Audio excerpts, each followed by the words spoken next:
नमस्कार, मैं हूँ अमिता पंकज और आप देख रहे हैं राजसत्ता एक्सप्रेस और राजसत्ता एक्सप्रेस के लीगल मैटर में बात कर रहे हैं इनकम टैक्स से जुड़ी एक बड़ी खबर के बारे में। न्यू इनकम टैक्स बिल 2025 में सैलरी का टैक्स कैलकुलेशन होगा ऐसा, कंपनी चाहे देर करे टैक्स लगेगा पूरा।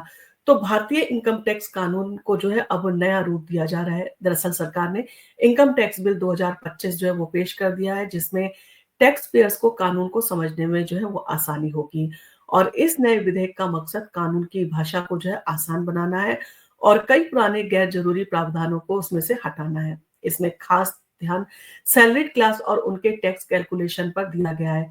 तो चलिए जानते हैं इस नए बिल में आपके लिए क्या जो है बदलाव होने जा रहे हैं। तो सरकार ने क्या किया है बदलाव और प्रस्ताव क्या उनका रखा गया है।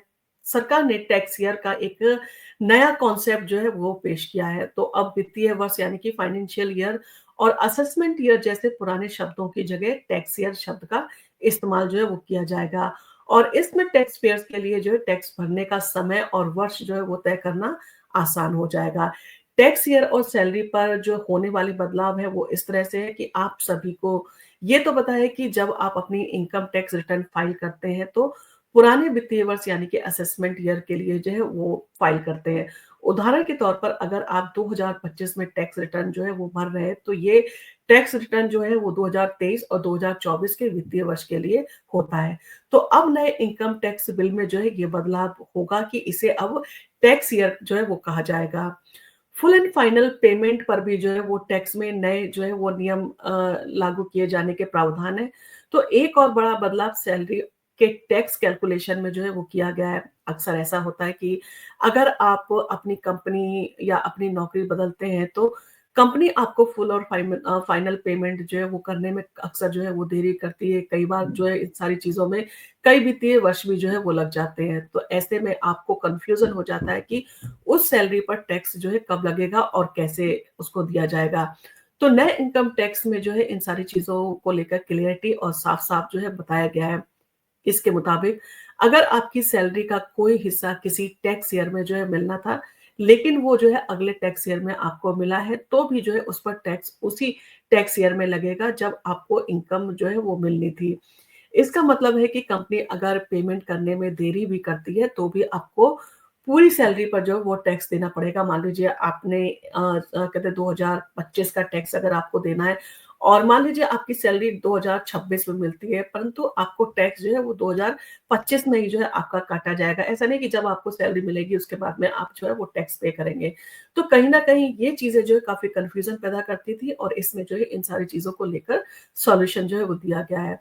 तो आखिर इसका मतलब क्या है कि आपको इन सारी चीज़ों का पेमेंट इस तरह से किया जाएगा, क्योंकि कई लोगों को ये भी है कि जब हमें इनकम ही नहीं हुई है तो हम उसके ऊपर टैक्स क्यों दें? तो ये बदलाव जो है वो ये सुनिश्चित करेगा कि अगर आपके पिछले साल से जो है वो फुल एंड फाइनल पेमेंट का टैक्स जो है वो इस साल में आया है, तो आपको वो टैक्स के हिसाब से जो है वो चुकता करना होगा। उदाहरण के तौर पर अगर आपकी सैलरी का कोई हिस्सा आपके एम्प्लॉयर ने जो है वो किसी एक टैक्स ईयर में जो है देने का वादा किया था और वो भुगतान अगले साल जो है हो गया, तो उस पर जो है टैक्स उसी वर्ष लगेगा। यानी कि आपकी अगर सैलरी नहीं भी मिली है तब भी आपको उस पे भुगतान करना होगा। जब वो सैलरी जो है निर्धारित थी, यानी कि आपको मान लीजिए 2025 में सैलरी मिलनी थी और भुगतान आपका अगर 2026 में हुआ है तो आपको टैक्स जो है 2025 में ही जो है वो देना होगा। और इन सारी चीज़ों को लेकर जो है वो कोशिश की गई है कि चीज़ों को सरल बनाया जाए। तो जो टैक्स है वो आपका उसी साल में जो है देना होगा जिस साल में जो है आपकी सैलरी आनी थी। ना कि कंपनी ने जो है उसे भुगतान जो है वो लेट किया, उसके आधार पर आप टैक्स देंगे। इसी तरह अगर आपको किसी पिछली सैलरी का एरियर जो है वो मिल रहा है, तो पिछले किसी टैक्स ईयर के अगर वो कैलकुलेट नहीं किया गया है, तो वो जो है वो ईयर इस साल के टैक्स ईयर में जो है वो शामिल किया जाएगा और उस पर जो है वो टैक्स लगेगा। यानी कि आपका एरियर जो था वो आपको इस साल मिला है और उससे पहले उसका ज़िक्र नहीं था और ना ही वो काटा जा रहा था। तो कहीं न कहीं वो जो है वो आपके करंट ईयर में जो है वो आपको देना पड़ेगा। सैलरी क्लास के लिए जो है वो अगर बात करें कि इन सारी चीज़ों से क्या होगा, तो अब नए बदलाव से सैलरीड क्लास के लिए ये तय हो जाएगा कि अगर सैलरी या उसका एरियर किसी कारणवश अगले वर्ष जो है वो मिलता है, तो उस टैक्स जो है वो उसका टैक्स जो है उसी वित्तीय वर्ष में जो है वो जमा करना होगा जिसमें वो प्रस्तावित या वास्तविक रूप से जो है उनकी आय उसमें बनी थी। तो इसका मतलब है कि आपको अपनी सैलरी और एरियर का टैक्स जो है, उसका भुगतान उसी समय पर जो है वो करना होगा और ये आपकी इनकम के हिसाब से जो है वो हुआ है। और क्या है इस बदलाव का फ़ायदा अगर बात करें, क्योंकि कई लोग हैं उनको कन अभी भी जो है ये लगेगा कि जब हमको सैलरी पूरी अभी नहीं मिल रही तो हम उसका भुगतान क्यों कर दें? तो इस बदलाव से सबसे बड़ा फ़ायदा ये होगा कि सैलरी पर टैक्स की पारदर्शिता जो है वो बढ़ेगी। कर्मचारी जितनी देर से पेमेंट जो है वो प्राप्त करे, टैक्स का हिसाब जो है पहले ही जो पहले की तरह ही जो है उसे टैक्स ईयर में भुगतान करना होगा और इससे टैक्स पेयर को जो है वो किसी भी तरह का भ्रम जो है वो नहीं होगा।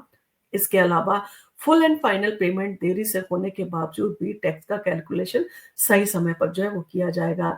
तो इन सारी चीज़ों को लेकर आपका क्या कहना है कि आपको लगता है कि ये जो इनकम टैक्स बिल 2025 पेश किया गया है, ये आपके लिए फ़ायदेमंद है?